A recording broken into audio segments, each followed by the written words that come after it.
traumas, bloqueios, como que a hipnoterapia ela pode, de fato, ajudar essas pessoas que têm ali um bloqueio, uma trava emocional? Como que funciona isso? Legal, não, perfeito. Essa é uma excelente pergunta também. Por que procurar uma terapia por base de hipnose, né? Acho que todo mundo já ouviu falar de algumas linhas da psicologia, né? Tem a psicologia comportamental e tem a psicanálise, né? Que a psicanálise, a linha psicóloga, me corrija se estiver errado, mas é basicamente uma conversa, né? Onde você, como paciente, vai falar sobre as suas questões e o terapeuta, ele vai escutar aquela conversa, né? E às vezes dá uma orientação, mas é basicamente o próprio paciente falando, né? Então o paciente, ele chega nas conclusões através da fala. Ele vai colocando para fora e aí chega um momento que ele fala assim: nossa, agora que eu pensei sobre isso, realmente faz sentido, porque meu pai lá atrás brigou com a minha mãe em um determinado momento, ou trouxe um trauma. Isso é um processo demorado, né? Demora até para o paciente chegar nessa conclusão.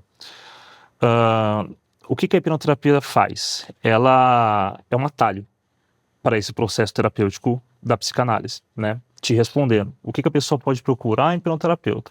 Qualquer tipo de trauma que prejudique a vida dela ou que a impeça de alcançar um objetivo, né? Eu já atendi pessoas que tinham, por exemplo, medo de barata, e aí a gente consegue utilizar na hipnoterapia uma técnica para a pessoa perder o medo, né? A gente chama de fobias, terapia focada para fobias, até pessoas que tinham traumas mais complexos na vida, que, por exemplo, lá atrás havia sofrido um abuso sexual quando era criança e ela não lembrava. A mente da gente é feita para nossa sobrevivência. Esse é o processo do nosso cérebro. O que a sua mente quer é que você sobreviva, né? E o nosso cérebro não sabe da tecnologia que a gente avançou, da sociedade que a gente tem hoje. Para ele, a gente vive lá atrás nos primórdios ainda, né? Então você tem que reter energia. Muitas vezes existe um sentimento ou um fato que aconteceu com você que te gera dor. Seu cérebro pensa: para que eu vou ficar remoendo isso? Né? Para que eu vou ficar revivendo nesse momento se me gera dor? Gerar dor gasta energia. Se gasta energia, eu posso vir a falecer, né? Então o cérebro cria bloqueios para que a gente não acesse essa informação. Essa informação que às vezes a gente não consegue acessar se torna trauma. Porque o sentimento, o cérebro ele não bloqueia. O sentimento vem, mas você não consegue associar com o que gerou aquele sentimento, né? Então muita gente hoje, por exemplo, tem dificuldade em ter relacionamento, né? Às vezes é um trauma passado que a pessoa tem. E a hipnoterapia, como é feito na terapia da psicanálise, né, que você chega nessa conclusão, você entende esse problema que você tem, depois de 1, 2, 3 anos de terapia conversando, né, a hipnoterapia faz um encurtamento desse processo, onde você mergulha no seu subconsciente e aí você associa, o próprio paciente associa: nossa, então esse meu sentimento que eu tenho é por causa dessa questão que aconteceu lá atrás, né? Então, desde problemas mais simples, como uma fobia barata, até problemas mais graves, como a questão de um abuso que a pessoa não se lembra que aconteceu e hoje bloqueia a vida dela na prosperidade, por exemplo. Mas, por exemplo, no processo de terapia, a gente tem ali, como colocar, vai emergir ali um conteúdo e vai ser trabalhado esse conteúdo na hipnoterapia. Quando a gente está ali no processo da hipnoterapia, vai emergir um conteúdo. Como que é trabalhado esse conteúdo? Ainda é dentro do processo da hipnose?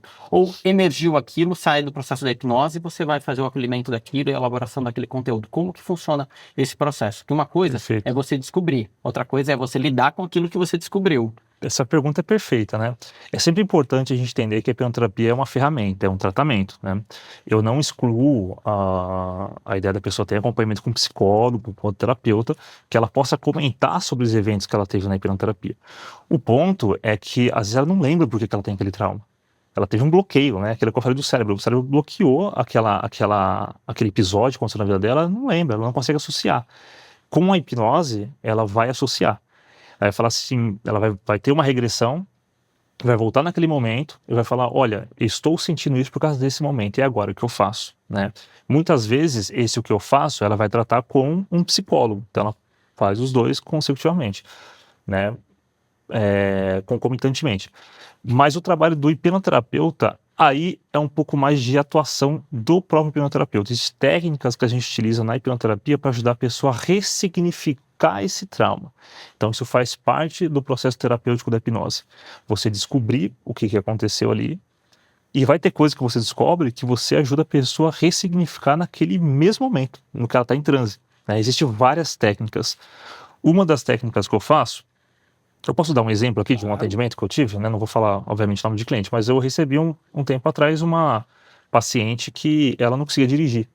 Tinha dificuldade de dirigir. Eu já tinha mais de 50 anos, se não me engano, quase 60 anos, e ela não dirigia. Ela falou, não consigo dirigir. Eu sento no volante e me dá ataque de pânico. No processo terapêutico, a gente voltou lá atrás, de quando ela tinha uns 3 aninhos, 4 aninhos, não vou lembrar exatamente os dados agora, tá? Mas quando ela era criança, em que ela sofreu um acidente de carro. Ela era bebê e sofreu um acidente de carro. Depois disso, aos 7 anos, ela presenciou um acidente de carro. Aos 13 anos, ela quase sofreu um novo acidente de carro. Quando ela tinha 18 anos, que o pai dela foi ensinar a dirigir, ela sentou no lugar do motorista, engatou a marcha errada, fez aquele arranhado no carro, e o pai dela falou, putz, meu carro, vai estragar meu carro. Entenda que é uma sequência de várias coisas que aconteceu, não é um evento só que vai gerar um trauma, é uma sequência de vários traumas. E aí o cérebro dessa pessoa falou assim, opa, existe um padrão aqui. Esse padrão é sentar no volante, no carro, me faz mal. Então toda vez agora que eu sentar no volante, eu vou disparar um alarme aqui, em que a pessoa não consegue, ela tem uma fobia ali, tem um trauma de dirigir, né? Para te responder a sua pergunta, como que a gente fez? A gente voltou lá atrás, na primeira memória dela, e começou a ressignificar a memória. Olha, o seu pai, ele não é um herói, ele não sabe de tudo, ele está fazendo o melhor que ele podia fazer. E ajuda a pessoa a ressignificar. Até chegar no momento que foi o trauma mesmo, que foi quando ela está aprendendo a dirigir, que a gente voltou e trabalhou da seguinte maneira. Seu pai está tentando fazer o melhor por você. Você entende que ele não é perfeito? Você consegue entender que não é culpa sua esse processo? E aí uma técnica que eu uso muito é falar para a pessoa assim, você consegue falar com seu pai? Você consegue conversar com ele? Muitas vezes a pessoa não consegue, né? Nesse caso ela não conseguiu. Ela, não, meu pai ele é meio agressivo, eu tenho medo dele. E aí eu falo no processo de regressão, quem que pode estar junto com você para te ajudar a conversar com seu pai? E aí é do paciente. O paciente às vezes fala assim, não, minha mãe. Nesse caso foi a minha mãe, né? No caso dela.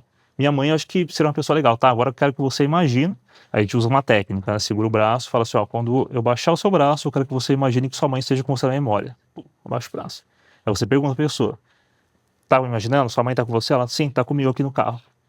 Consegue agora falar com seu pai? Ela, agora consigo, porque minha mãe tá me dando segurança. E ela consegue ressignificar esse processo. Ela conseguiu ressignificar o processo ali conversando com o pai dela, da memória. E aí esse trauma dela foi desconstruído, entende?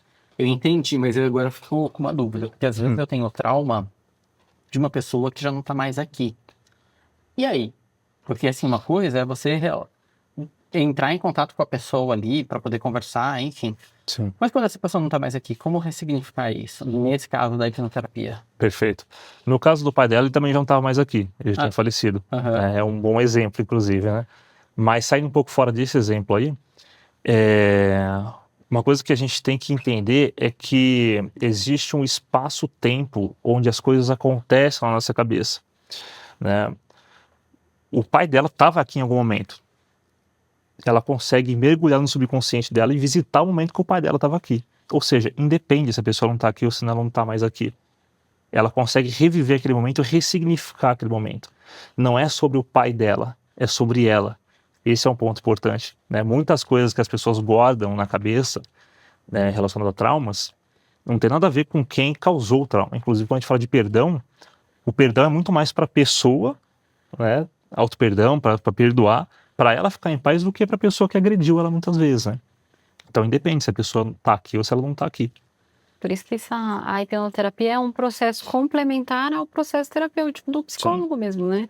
Muitas vezes a gente vai acessando camadas ali consciente que no consciente que a pessoa não lembra, depois ela não lembra, ela fala, eu vivi alguma coisa, eu não lembro, em uma situação como essa, de uma série de repetições relacionadas a carro, acidente de trânsito e um estímulo negativo do pai brigando com a pessoa, e a hipnoterapia vem justamente para trazer essa clareza, né? Então, por isso que é legal, que de repente quem faz terapia também se abrir para expandir um pouco mais essa busca, se fizer sentido para você que está vendo a gente, né? Até dentro da psicologia a gente tem algumas barreiras relacionadas à hipnoterapia, né? São áreas completamente diferentes ali de formas de atuação em alguns pontos, mas elas são muito complementares. Então, eu acho que a busca pelo conhecimento, ela é válida desde que a pessoa se sinta bem com aquela técnica que ela está aplicando, né? Perfeito. A hipnoterapia hoje ela é reconhecida como um método terapêutico, né?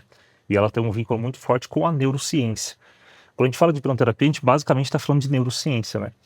E aí tem pessoas que, por causa de religião mesmo, né? Às vezes tem uma limitação dentro da religião ali que acha que a hipnoterapia é algo místico, né? E não é. Existe o lado místico para quem quer seguir esse lado. E perfeito, se faz sentido para a pessoa. Né? Místico, vou colocar bem entre aspas aqui, né? O importante é o que faz sentido para a pessoa. Por exemplo, uma formação que eu tenho na hipnoterapia, a primeira formação minha é no Instituto Cristão de Hipnoterapia e Desenvolvimento da Mente. Inclusive, quem foi meu professor foi um pastor da Igreja Nazarena, o pastor Wagner. Ele foi o primeiro contato que eu tive com a hipnoterapia. E às vezes as pessoas, principalmente do meio evangélico, né, assim, sem colocar rótulos, mas principalmente às vezes do meio evangélico tem esse tipo de preconceito, esse tipo de preocupação, né, achando que vai entrar para um lado espiritualista, que vai contra a religião dela, né? Então, o principal exemplo que eu tenho é meu próprio professor, que ele é pastor da Igreja Nazarena, né? E ele já trouxe esse conteúdo, já colocou de propósito o nome cristão no instituto dele, para tentar buscar romper essa barreira, né? Que ele é um processo terapêutico como qualquer outro, né?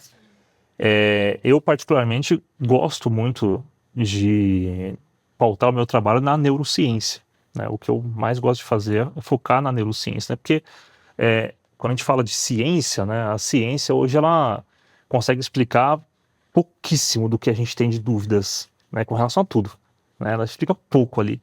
Só que esse pouco é seguro pra gente, né? A gente tem uma segurança ali porque é um método científico que foi comprovado, né? Então, depende muito do paciente. Eu gosto sempre de trabalhar essa questão da neurociência. Muito legal. Interessantíssimo esse tema, né, Renato? A gente vem trazendo, né, vários convidados aqui e a gente nunca teve a oportunidade até então de trazer um terapeuta, né, para esclarecer essas dúvidas. E você falou da religião. Ainda existem muitas crenças relacionadas a isso, né? Como se um processo terapêutico ele vai mudar aquilo que a gente percebe sobre Deus, ou sobre a religião, ou sobre as práticas dentro daquilo que a pessoa acredita. Por que você acha que acaba acontecendo essa confusão entre hipnoterapia e conflito religioso, e de repente a pessoa achar que vai mudar as crenças dela?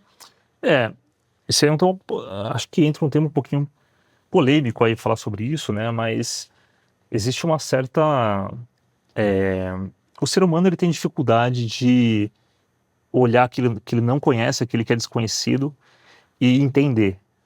O ser humano ele tem a facilidade de trabalhar com o que está na zona de conforto dele, né? Então, se eu estou aqui na zona de conforto, seguindo minha religião, né, metodicamente, daqui eu não posso sair, porque se eu sair daqui, eu estou errado, né? Eu posso perder todo o conceito que eu criei aqui dentro. Então, acredito que existe uma certa barreira dentro do próprio sair da zona de conforto, né? Aqui está confortável para mim, para que eu vou sair daqui? E aí você acaba juntando o que a gente já falou um pouquinho sobre a questão do preconceito da hipnoterapia com essa estrutura, né, que limita muitas vezes ali alguma coisa que poderia ajudar a pessoa, né, sendo que não tem nenhum vínculo religioso, né. Então, te respondendo uma pergunta, por que eu acho que tem isso? Simplesmente preconceito, falta de conhecimento, falta de entender o tema e de olhar para o tema. E o que é mais bonito nisso é que se não fizer sentido para a pessoa, tá tudo bem. Se alguma coisa ali que não fez sentido para ela segue o caminho dela e tá tudo certo, né? Mas em termos da hipnoterapia, é um processo terapêutico como qualquer outro, né? E para quem quiser arriscar o início de um processo, como é a estrutura? São quantas sessões? Quanto tempo dura cada sessão para a pessoa conseguir visualizar um processo completo? Legal. Aí vai de um pouco de técnica para técnica, né? Como que eu trabalho? Como eu atendo um público que tem um certo tipo de preconceito com o tratamento pela hipnose, a minha primeira sessão é uma sessão onde que eu faço uma conversa para explicar esses pontos para as pessoas, deixar ela tranquila de que o controle está na mão dela, né? Eu não faço nenhum tipo de processo ali diferente. O controle está na mão dela, explicar que não tem nenhum vínculo religioso. São pontos importantes quando você atende pessoas que não conhecem, né? E eu estou falando de conhecimento mesmo, né? Tem pessoas que já fazem processos de hipnose já há muito tempo para ela, tranquilo, não precisa dessa primeira sessão. Mas quando eu percebo que a pessoa tem um pouco de receio ali, eu geralmente trabalho com a primeira sessão onde vai ser uma conversa e vai ser uma regressão básica, né? Então eu faço ali um bate-papo, explico para a pessoa os conceitos da hipnose, faço algumas hipnoses de palco, de entretenimento, para entender como é que funciona a lógica da coisa, e a gente faz o que eu chamo de regressão ao dia feliz. Regressão ao dia feliz é o momento onde ela vai fazer uma regressão e ela vai voltar em alguma memória feliz da infância dela. O que geralmente acontece nessa regressão? Ela sai de lá muito bem, ela sai de lá feliz, alegre, e ela fala, caramba, esse processo funciona. Ela vê sentido naquele processo. A segunda sessão que eu faço é terapêutica. Aí é uma sessão um pouco mais densa, a gente vai entender o que vai ser trabalhado, né? A pessoa já me trouxe na primeira sessão ali. E aí depende do que a gente tiver que trabalhar. Eu não gosto de trabalhar com mais de 1h30 de regressão, máximo 2 horas, porque é cansativo tanto para o profissional quanto para a pessoa, né? Passar por esse processo durante muito tempo. Então depende do que tiver que trabalhar, a gente trabalha 1 ou 2 sessões terapêuticas e uma última sessão que é pós-terapêutica. Então, geralmente o trabalho que eu faço é de 3 a 4 sessões para a gente ter uma cura de algum tipo de processo de trauma ou fobia, algo nesse sentido. E aí, nesse processo, a pessoa resolve essa primeira questão. Se ela descobrir uma outra questão no meio dessa busca, dá para iniciar outro processo desse? É legal você comentar sobre isso, porque eu trabalho muito com temas, né? Você me traz um tema, a gente vai trabalhar aquele tema. E para a gente não se perder no tema, eu sempre vou partir pelo que a pessoa sente, né? Pelo sentimento que ela está ali físico, né? Às vezes a pessoa acha, eu sofro de ansiedade. No processo hipnótico a gente fala assim, tá, ok, o que você está sentindo? Eu sinto uma arritmia, palpitando o coração, né? Algo assim. Então a gente vai buscar esse sentimento, isso que você sente, né? Que é o coração acelerado. Quando a gente entra na regressão, eu vou fazer todo o procedimento, né? Aí tem a questão mais técnica, né? Que a gente vive nas ondas alfas, né? Tem a onda gama, ondas cerebrais, né? Onda gama, alfa, e aí você vai descendo, desce lá para as ondas beta, teta e delta, né? Delta é quando a gente está no sono profundo, a gente está dormindo. Teta é onde que eu quero chegar com a hipnose. Levar um nível de relaxamento, onde as ondas cerebrais da pessoa vai diminuindo, vai ficando mais tranquila, para que ela consiga acessar o subconsciente dela. Então, faço um pouco desse processo. É até importante falar um pouco sobre isso, da gente diferenciar um pouco do que é o consciente e o subconsciente, né? Não sei se eu posso entrar nesse assunto aqui com vocês. Antes desse tema, até gostaria de fazer uma outra pergunta. Esse processo, ele só presencial, dá para fazer online? Qual que é o formato de entrega? O meu foco é presencial. Eu prefiro fazer o presencial, eu atendo hoje em Campinas e em Valinhos, mas eu tive alguns casos online também que funcionaram, que estão funcionando bem, então a gente consegue testar no online, né? O presencial é interessante porque a pessoa às vezes se sente mais confortável, não por mim, né? Não pelo trabalho da hipnoterapia, mas às vezes a pessoa se sente mais confortável estando lá. É pelo acolhimento que se tem. Exato. A pessoa já está meio que vulnerável ali com uma dor, com uma ferida, né? Antes de você entrar na parte do inconsciente e consciente, me veio uma outra pergunta também com base nisso. A Aline perguntou, é uma curiosidade, mais curiosidade do que qualquer outra coisa. Não sei, na minha cabeça se faz hipnoterapia deitado. É um divã ali que você deita e que você vai fazer esse processo de regressão. Isso é coisa da minha cabeça ou é dessa forma? Ou a pessoa vai estar sentada? Como que é isso? Geralmente eu atendo a pessoa sentada. Geralmente eu coloco a pessoa numa poltrona sentada ali, onde ela tem um encosto de cabeça, ela vai encostar a cabeça e o importante é ela relaxar. Isso é o mais importante, ela ficar relaxada. Eu não gosto de atender a pessoa deitada, porque existe uma chance grande de ela dormir. Aí aquilo que eu expliquei, se ela dormir, precisa acordar ela, precisa que ela volte para o consciente dela, né? Então, para mim, a melhor situação que tem é deixar ela sentada numa poltrona mais confortável ali, né? Mas isso independe, né? Ela pode estar sentada, pode estar até de pé, se for o caso, de fazer um processo ali, não tem nenhum tipo de problema. Mas eu particularmente gosto de sentado por causa disso, para a pessoa não dormir. Né? Porque geralmente assim, o corpo, quando está na horizontal, é porque a gente está condicionado para dormir, então a probabilidade é maior.